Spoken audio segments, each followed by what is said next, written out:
எல்லாரும் தப்பா புரிஞ்சு வச்சிருக்காங்க நிஜமாவே. ஆன்மீகமும் சரி, இல்லைன்னா ஒரு பொதுவான ஒரு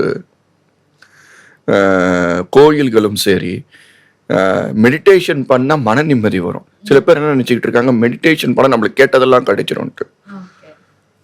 மன நிம்மதி வந்ததுன்னா you will be very focus in your job. That's it. Right? கண்டிப்பா. உங்களோட அதுக்கு தான் மெடிடேஷன். காயத்ரி ஜபம் எதுக்கு?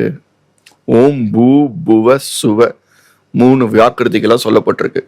சந்தியா காலத்துல பிராத சந்தியாம்னு சொல்லக்கூடிய காலையிலையும், மாத்திய சந்தியாம்னு சொல்லக்கூடிய இடையிலையும், சாய சந்தியாம்னு சொல்லக்கூடிய சாயங்காலத்திலையும் பண்ண சொல்றது தான் சந்தியாவனத்தோட மிகப்பெரிய இது.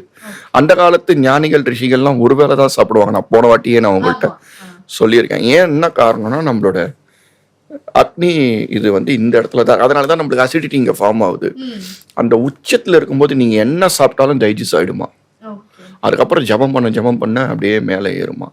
ஸோ அந்த மாதிரி இருக்கும்போது இவங்க ஏதோ ஒரு கோயிலுக்கு போக முடியல, இது பண்ண முடியல, இந்த கோயிலுக்கு ஒரு எண்ணம் இல்லை, இந்த கோயில் என்னை தடுக்குது, இந்த சாமி என்னை தடுக்குது. Not at all.